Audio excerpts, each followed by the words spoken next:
¿cuál cree usted que es la mejor etapa del ser humano? Entendiendo, ¿cierto? Como la conocemos ahora, ¿cierto? Desde que nacemos hasta que morimos. Quizás, ¿cierto? La mayoría responderíamos que la juventud es una etapa muy linda, ¿cierto? Juventud, divino tesoro, dice la gente. Pero pasa algo paradójico, que cuando somos mayores, ahí parece que la apreciamos más, ¿cierto? De hecho, cuando uno es niño, lo único que quiere es ser grande. Cuando uno es joven, quiere pronto llegar a ser adulto. Y se viste, se arregla para parecer más adulto. O copia las cosas que hacen los grandes para parecer más grande. A veces ahí hasta la edad, ¿cierto? Tratan de aumentársela. Pero cuando uno ya llega a esa etapa, cuando uno ya es mayor, queremos ser jóvenes de nuevo, ¿cierto? Sobre todo cuando aparecen los dolores, ¿cierto? Ya empezamos a usar lentes, ni qué decir si ya usamos bastones o alguna ayuda para caminar, ¿cierto? Ahí como que apreciamos y valoramos más todavía la juventud. Bueno, los jóvenes, ¿cierto? Ocupan un lugar muy importante. Pero la pregunta es, ¿cómo ve Jehová a los jóvenes? Por lo tanto, ¿cierto? El tema se orienta no tanto a los jóvenes, sino que a los adultos, ¿cierto? Como padres, como congregación, ¿le damos el lugar que corresponde a los niños y a los jóvenes? ¿Tenemos el punto de vista de Jehová? Eso es lo que vamos a conversar. Como auténticos cristianos debemos conocer el papel que Jehová le ha asignado a los jóvenes, cómo los ve Jehová, cómo los aprecia, cómo los valora. Él se interesa mucho, mucho, mucho en el bienestar de ellos. ¿Cómo lo hace? Jehová lo hace de dos maneras. Mediante consejos, o sea, palabras de ánimos, de estímulo, ayuda, y también de forma práctica. Se preocupa él de los niños y de los jóvenes. Es tanto lo que Jehová aprecia y valora a los niños, a los jóvenes, a los hijos, que los compara con un regalo. Imagínense que un amigo suyo, un amigo muy preciado, que le tiene mucha confianza a usted, le pide un gran favor, que le cuide una cantidad de dinero importante, 1.000.000. No de pesos, de dólares, ¿cierto? Porque 1.000.000 de pesos en esta época no es tanto. Algo más grande, mucho dinero. ¿Verdad que agradeceríamos la confianza de ese amigo? Porque imagínense, una gran responsabilidad. Haríamos lo que fuera por tener a salvo eso, protegerlo, cuidarlo, ya que un amigo nos confió eso tan preciado. Bueno, los jóvenes, los niños, son mucho más importantes que una gran cantidad de dinero. Mucho, pero mucho más valioso. Y Jehová nos ha encargado a nosotros cuidarle eso para él. Veamos lo que dice la Biblia. Salmo 127, 3. Los invito a buscar en la Biblia. Salmo capítulo 127, versículo 3. Dice: miren, los hijos son una herencia. Y si usted se fija ahí, el asterisco, o un regalo, ¿cierto? De Jehová. El fruto del vientre es una recompensa. ¿Se da cuenta? Jehová aprecia y quiere, ama a los niños. Como dijimos, la comparación como un regalo, como una gran cantidad de dinero. ¿Verdad que sentimos una responsabilidad para con Jehová de poder educar, proteger y cuidar a nuestros hijos o a nuestros niños en general de la congregación? La Biblia, a través de todos sus libros, tiene un sinnúmero, ¿cierto?, de referencias, habla de niños, de jóvenes y de cómo Jehová trató con ellos. Entonces, dijimos que Jehová ayuda, ¿cierto?, tiene en alta estima a los jóvenes mediante dos maneras. Una, ¿cierto?, los consejos. Por ejemplo, ahí Salmo 19:7 menciona que la palabra de Jehová, los consejos, hacen sabio a los inexpertos, ¿cierto? Porque un niño necesita ser educado, ¿cierto? Necesita aprender. También uno como padre, ¿cierto? Cuando nace un hijo, uno tiene inquietud porque no sabe cómo ser un buen padre. Los consejos de la Biblia, de nuestro Padre Jehová, nos ayudan a educarlos bien, a enseñarlos bien. Entonces él, ¿cierto?, da en su palabra consejos. Pero dijimos que Jehová no se queda solo en palabras, sino también en ayuda práctica. Él ha tomado medidas para cuidar a los jóvenes. ¿Cómo? Mediante quizás la institución más antigua, ¿cierto?, del ser humano, y es una institución divina, que es la familia. Mediante la familia, Jehová cuida, educa y protege a los jóvenes. Por ejemplo, la protección, ¿cierto?, de un hogar, la seguridad, la alimentación, la parte física, lo que necesita, pero también algo muy importante, y no debemos quedarlo solo en lo material, sino que también el desarrollo emocional y espiritual del niño. Eso es, ¿cierto?, responsabilidad de los padres. Padres amorosos, ¿cierto?, que siguen cuidando y criando a los hijos de acuerdo a los consejos de Jehová, alegra mucho a nuestro Padre. También la educación se da en la familia, ¿cierto?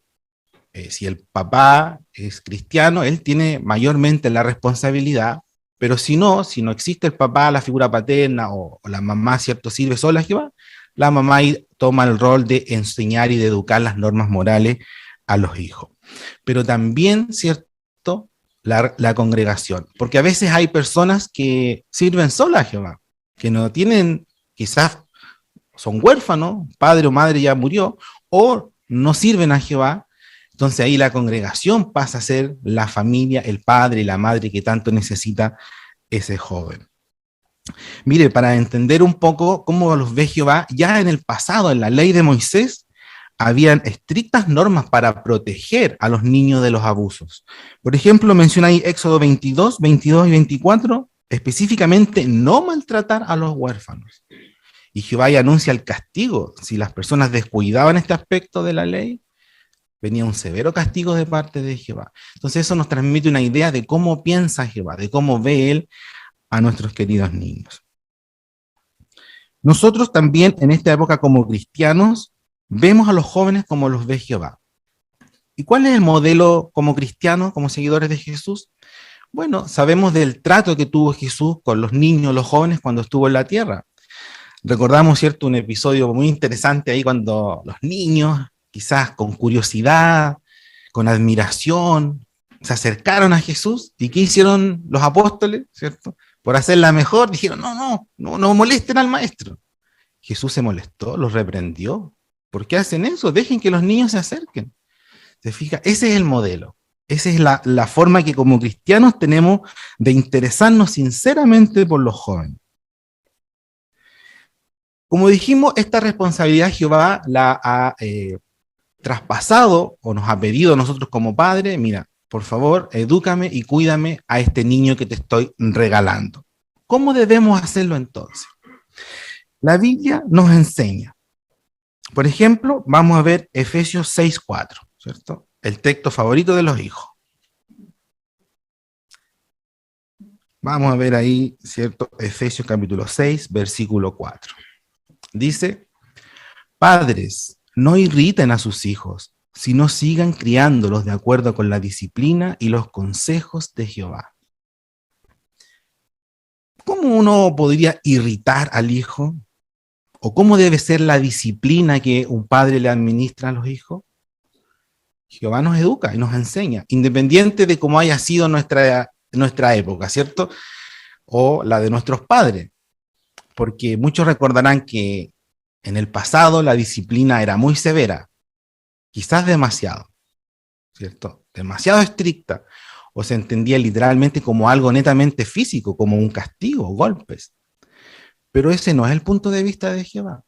Pero en este tiempo, ¿cierto?, la sociedad se ha ido al otro extremo, donde ya los padres no le dicen nada a los hijos, no les marcan ningún camino.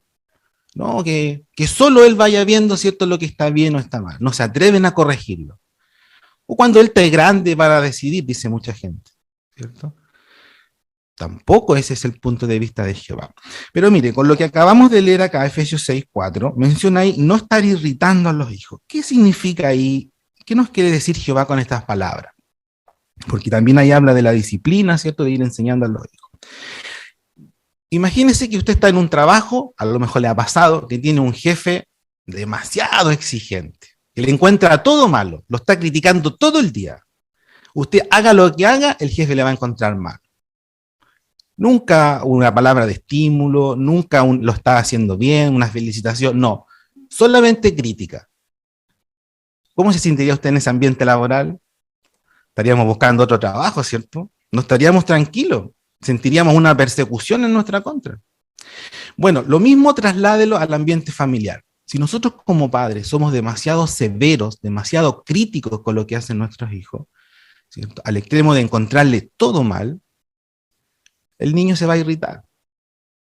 Y es más, ¿cierto? Colosenses 3:21 advierte de un peligro espiritual, que el hijo puede, ¿cierto?, alejarse de Jehová, descorazonarse, porque ve que nunca va a satisfacer las normas, que el papá es demasiado exigente, ¿cierto? Demasiado severo, demasiado castigador. Ese no es el punto de vista de Jehová. Mire, ¿cómo entendemos la disciplina? ¿Cierto? Palabra disciplina a veces igual golpe. No, pero ese es un error. Disciplina en la Biblia significa educar, formar, instruir en normas morales, o sea, enseñarle al niño lo que está bien y está mal. Pero algunos, ¿cierto?, toman de base a la Biblia, por ejemplo, cuando habla de la vara de la disciplina. Mire, busquemos Proverbios 22:15. Proverbios capítulo 22, versículo 15. Dice, Proverbios 22:15. La tontedad está atada al corazón del muchacho, pero la vara de la disciplina la alejará de él. ¿Ve? Dicen algunos, la vara de la disciplina. O sea, golpear al niño. Pero, ¿qué transmite la palabra aquí vara? Por eso es importante que nosotros investiguemos el punto de vista de Jehová, lo que la Biblia nos enseña. Bueno, acá la palabra, ¿cierto?, vara transmite autoridad, ¿ya? Y se compara, ¿cierto?, al palito, al bastón que andaban trayendo en la antigüedad los pastores. Ese palo no era para maltratar a las ovejas, no era para golpearlas hasta hacerles daño, ¿no? Era para conducirlas, para guiarlas, ¿cierto?, para mostrarles el camino. Ahí, ¿cierto?, esa palabra vara se traduce del hebreo shevet, que es la vara o callado, ¿cierto?, de los pastores. Entonces, al entender lo que la Biblia dice sobre vara, ¿qué entendemos? Es una autoridad, sí, porque el padre y la madre tienen autoridad que Jehová les ha dado, pero es una guía amorosa, no es un trato brutal. Porque hoy en día hemos visto muchos casos donde se ha llegado a lastimar a los niños, ¿verdad? Incluso a veces cuando son muy bebés, ¿cierto? Y el padre, ¿cierto?, o la madre en un arrebato de ira puede remecer al niño y le puede causar lesiones de por vida, ¿cierto? Porque la corteza del cerebro todavía no está firme, no está bien afianzado ahí su cabecita, entonces moverlos bruscamente puede traer un daño gravísimo. A veces también los golpes han, ¿cierto?, terminado en daño físico, en marcas, en secuelas que quedan de por vida. Pero fíjese que a veces, más que los golpes, como dijimos antes, las palabras hieren más, ¿cierto? Entonces, un trato falto de amor hacia los niños lo va a marcar también de por vida y puede crear una persona insegura, ¿cierto? Que nunca, aunque sea un adulto, no va a saber si está haciendo bien o mal las cosas. Entonces, realmente la disciplina, entender lo que significa, ¿cierto?, que es principalmente guiar, enseñar, educar al hijo y nunca significa un maltrato. De esa manera estamos administrando la disciplina como Jehová quiere, como Jehová nos ha enseñado. Y en la congregación también debemos respetar y valorar a los niños y a los jóvenes, no menospreciarlos como algo inferior, como una fuente de problemas, como ya van a crecer, ¿cierto?, como algo secundario, no. Debemos valorarlo. Como dijo, ¿cierto?, ahí Pablo a Timoteo, que nadie menosprecie tu juventud. Hoy en día vemos muchos niños que ya son hermanos, ¿cierto?, fieles, que sirven a Jehová lealmente, ellos son dignos de encomio. Por eso se les debe tratar con respeto y con dignidad. En la Biblia, como dijimos, hay numerosas referencias a niños y a jóvenes, ¿cierto? Aquí vamos a desempolvar las historias bíblicas, ¿cierto? El libro que quizás nos acompañó cuando éramos pequeños. Mire, algunos ejemplos de jóvenes que eran muy chiquititos, pero aún así la Biblia los menciona como ejemplos destacados para nosotros hoy en día. El primer ejemplo, recordemos a José. Él era adolescente y ya recibía sueños proféticos, ¿cierto? Era una persona espiritual. Él fue paciente, ¿cierto? Sufrió muchas injusticias de parte de su familia, ¿cierto? También en Egipto. Pero ¿cómo lo recordamos a él? Como alguien paciente, que confiaba en Jehová, que esperó que los asuntos se aclararan solo, era trabajador. Y él también, un detalle interesante, él meditaba y pensaba en cómo era Jehová, ¿cierto? Él trataba de que su forma de actuar tuviera de acuerdo con los pensamientos de Jehová. Tenemos el caso notable cuando rechazó una propuesta inmoral, ¿cierto? No había ninguna ley que lo impidiera el adulterio, pero él entendía, ¿cierto?, que si Jehová hizo a un esposo y una esposa, eran solamente dos personas. Él entendió cómo pensaba Jehová con respecto a eso. ¿Qué nos da a entender eso? Que él meditaba y pensaba, ¿cierto?, en cómo era Jehová. Así que José, ¿cierto?, es un ejemplo destacado para nuestros jóvenes y niños de rechazar lo malo, ¿cierto? Y de pequeño, ¿cierto?, que el corazón sea leal a Jehová. Tenemos la hija de Jefté, ¿cierto? No sabemos el nombre, pero sí su gran ejemplo que quedó registrado en la Biblia. ¿Por qué fue tan destacada la vida de ella? Bueno, ¿cierto? Sabemos que su padre hizo una promesa en la cual la primera persona que saliera a recibirlo se la iba a dedicar a Jehová. Y era la única hija, la regalona. Tuvo que cumplir. Como padre le dolió, pero ella como hija también aceptó. ¿Por qué? Porque estaba el nombre de Jehová envuelto, ¿cierto? Una promesa a Jehová. Imagínense lo que significaba en esa época no casarse y no tener descendencia. Recuerde que la esterilidad era visto como una maldición, como algo terrible que le ocurría a una persona que no podía tener hijos. Y ella voluntariamente aceptó, ¿cierto?, privarse de tener familia en pos de cumplir esta promesa a Jehová. Estar dispuesto a hacer sacrificios personales, ¿cierto? Es el mensaje que nos transmite esta devota y obediente mujer. Tenemos también el caso del rey David, ¿cierto? Bueno, antes de ser rey, ya de adolescente, se ganó el favor de Jehová, ¿cierto? El espíritu de él, el espíritu de Jehová empezó ya a actuar en David desde muy joven. Él era valeroso. Recuerde, ahí se enfrentó, ¿cierto?, a un oso, a un león. También él probablemente en sus horas ahí, mientras cuidaba las ovejitas, miraba las estrellas, la luna, el cielo, y meditaba en la creación de Jehová, reflexionaba en cómo Jehová, el poder, la grandeza, las muestras de cariño, de amor. Él tuvo una amistad desde joven, entonces, con su padre Jehová. También un ejemplo muy destacado, ¿cierto?, para todos los niños, ser valerosos y desde chiquitito buscar a Jehová. El rey Josías también es un ejemplo destacado. 8 años tenía él cuando llegó a ser rey, ¿cierto? Tenemos como etapas bien marcadas que se mencionan en la Biblia. Imagínense, una gran responsabilidad. A los 16 años, dice la Biblia que él empezó a buscar a Jehová. Bueno, desde chiquitito también ya, ¿cierto?, tenía una inclinación espiritual, probablemente de su abuelo lo enseñó, lo educó, pero ya a los 16, ¿cierto?, él ya por iniciativa propia empezó a acercarse y a aprender más de Jehová. A los 20 años destruyó los ídolos, ¿cierto?, del templo, de la ciudad. Y a los 26 años él hizo trabajos para reparar el templo. Entonces, ¿cómo recordamos a Josías? Imagínense, desde los 8 años, desde pequeño, se preocupó de investigar, respetó la palabra de Dios y en su corazón él tenía la adoración verdadera porque la promovió a pesar del entorno, ¿cierto?, que la mayoría de los israelitas ya se habían descarriado. También tenemos por último el ejemplo de Daniel. Él en su adolescencia, ¿cierto?, fue separado de su familia, de su entorno, de su comunidad y fue llevado cautivo. Se le trató de reeducar, ¿cierto?, como diríamos, lavar el cerebro, de enseñarle la religión, las tradiciones, la cultura babilonia, lo cual era un desafío porque había muchas cosas que hacían ahí que no le agradaban a Jehová, pero él se mantuvo firme. ¿Cómo lo logró?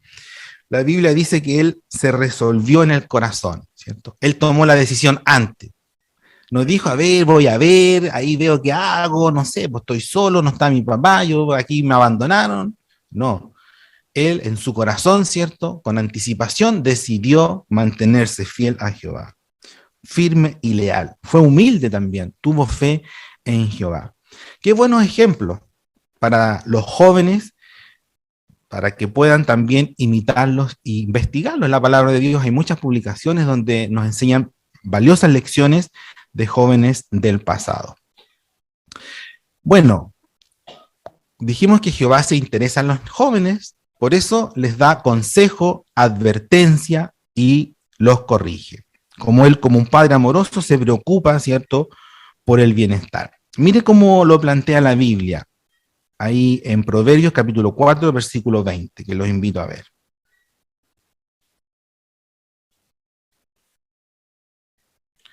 Los invito a buscar en su ejemplar de la Biblia, Proverbios capítulo 4, versículo 20. Sienta el tenor de la voz de Jehová, lo que él quiere transmitir, las palabras que Jehová utiliza para dirigirse a nosotros y por supuesto a los jóvenes. Miren lo que dice él. Hijo mío, presta atención a lo que te digo. Escucha cuidadosamente mis palabras. Jehová está casi suplicando, le está pidiendo por favor, ¿cierto?, al joven que escuche las palabras de él. ¿Por qué? Porque está preocupado del bienestar, del futuro del joven. Por ejemplo, dice el 27, ¿cierto? Capítulo, Proverbios 4, 27, no te desvíes ni a la derecha ni a la izquierda, aleja tus pies de la maldad. ¿Por qué dice estas palabras tan sentidas Jehová? Porque se preocupa y quiere que los jóvenes tengan un futuro maravilloso. Y eso se puede lograr solamente si ponen en práctica los consejos que da Jehová. ¿Por qué es necesario que Jehová dé estos consejos, que nos repita estas palabras? Él sabe que todos, incluidos los jóvenes, tenemos un corazón torcido, ¿cierto? De pequeñito, lo malo es lo que naturalmente sale, porque somos imperfectos, ¿ya? Desde la juventud todos debemos luchar con esa inclinación hacia lo malo. Jehová sabe, por ejemplo, de las presiones que sufren los jóvenes. No es fácil. El entorno, ¿cierto? Generalmente los jóvenes están educándose, están insertos en un curso, en un colegio, en una comunidad escolar, y siempre el que es diferente es el que es apuntado, ¿cierto? El que se porta bien, el que se viste en forma apropiada, el que usa buenas palabras, el que no hace cosas malas, están todos pendientes de él. A veces burla, maltrato, ¿cierto? No es fácil. Pero, ¿se puede luchar contra esto? Por supuesto que sí. Mira, acá se cita el ejemplo de Samuel. Samuel, ¿cierto? De chiquititos estuvo en el templo, pero ¿cómo era el ambiente que había ahí? Él se crió con los hijos de Elí. ¿Y cómo eran ellos? Malos. Eran faltos de respeto con Jehová, con los sacrificios. Llegaban y sacaban lo primero que querían. Había normas y procedimientos, eso era muy sagrado porque era lo que las personas, los israelitas llevaban a Jehová, los animales. Pero ellos no tenían ningún respeto por los sacrificios a Jehová. Y es más, cometían inmoralidad ahí mismo donde se servía, se adoraba a Jehová. En ese ambiente, ¿cierto? Un niño pequeño se estaba criando. Pero ¿cómo era Samuel? Mire, ahí en el 1 Samuel 2, 18 y en el 26 se muestra cómo él, ¿cierto?, fue diferente, cómo él rechazó la presión de grupo, podríamos decir, porque seguramente ahí estas personas mayores, estos adultos, probablemente se burlaran de él, lo molestaran. ¿Cierto? Pero mire cómo se comportó él. Dice el 18, 1 de Samuel 2:18. Aunque solo era un niño, Samuel servía delante de Jehová y llevaba puesto un efod de lino, ¿cierto? Servía a Jehová. Y mire lo que menciona, ¿cierto? Ahí 2:26. Capítulo 2, versículo 26. Mientras tanto, el pequeño Samuel seguía creciendo y era cada vez más apreciado, tanto por Jehová como por la gente. Entonces él, a pesar del ambiente depravado, de maldad, de falta de respeto, él fue diferente. Incluso eso lo notaban las personas, ¿cierto? Todos le tenían cariño, lo respetaban, aunque era un niño, un joven, porque él era diferente. Una buena lección, ¿cierto? En esta época donde es difícil resistir la presión de grupo. La Biblia da un consejo ahí en 2 Timoteo 2:22, huir de los deseos que acompañan a la juventud. Se refiere ahí, ¿cierto?, a cosas malas, a cosas que Jehová odia o Jehová rechaza. Pero se nota la palabra ahí, ¿cierto? Meditemos la palabra huir, arrancar, ¿cierto? Es como, imagínense usted está en una casa y se empieza a quemar esa casa. ¿Se quedaría usted un ratito más para ver cuánto más puede estar ahí?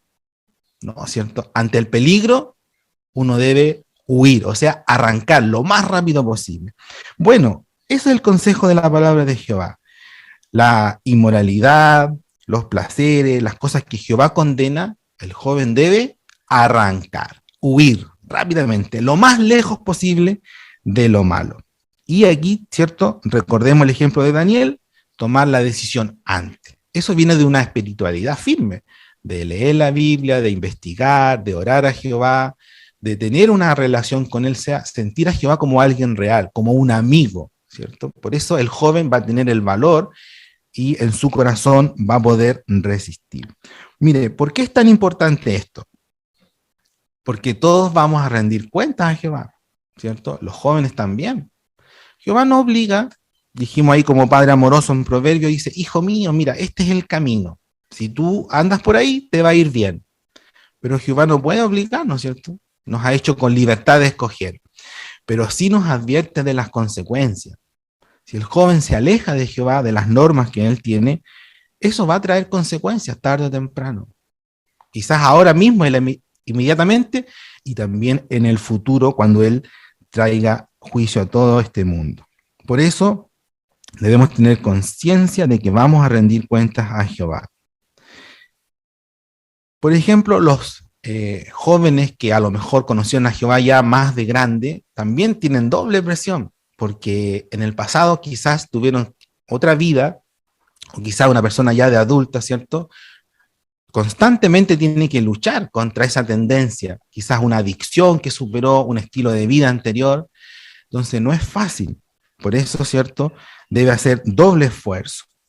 No olvidemos que cualquier cosa que el mundo pueda ofrecer no es algo permanente. Y siempre es una apariencia de algo bueno, atractivo. Satanás, el maestro del engaño, lo promueve así como algo interesante, como algo atractivo, como algo deseable, pero al final se paga la cuenta de eso, ¿cierto? Jehová nos advierte, ¿cierto? Que este mundo va a pasar, va a terminar con todo lo que eso implica. Por eso, lo mejor es estar del lado de Jehová. Jóvenes, cuidado también con el esparcimiento, las diversiones. Claro, uno como los jóvenes, ¿cierto? Están explorando, están conociendo, hacen amistades, pero el equilibrio es lo más sensato, ¿cierto? Y en cuanto al entretenimiento, ¿cierto? Jehová nos ha enseñado básicamente dos reglas. Uno, que sea algo limpio, algo moralmente aceptable. Nada que tenga que ver con la violencia, la inmoralidad, el ocultismo, ¿cierto? Lo paranormal, todo esto que atrae a veces a los jóvenes, ¿cierto? Entretenimiento que sea sano y limpio. Y segundo, el tiempo que se le dedica al entretenimiento. Puede ser algo muy bueno, pero si le dedicamos la mayor cantidad de tiempo a eso, se convierte en una trampa también en este tiempo, en esta época. Buscar pasatiempos provechosos, ¿cierto? Rechazar lo que el mundo ofrece también va a agradar a Jehová. Por último, el joven, ¿cierto?, tiene que demostrar su adelantamiento, ponerse meta, progresar, ya en cualidades, en investigar la Biblia, quizás en la oratoria, en alguna faceta del ministerio, o quizás todavía el joven no se ha bautizado, ¿cierto? Puede ir ya dando los pasos, ponerse en su corazón la meta de servir a Jehová, dedicarse a Él y participar de lleno en todo lo que eso implica. Jehová promete un futuro maravilloso para los jóvenes. Realmente hay esperanza. El mundo no ofrece nada bueno, pero sí Jehová. ¿Qué es lo que ofrece él? Imagínense, si el joven se esfuerza y le da lo mejor a él, Jehová lo va a recompensar. En esta época, con la mejor vida que se puede tener en esta circunstancia, pero con un futuro eterno, maravilloso, aquí mismo en la tierra.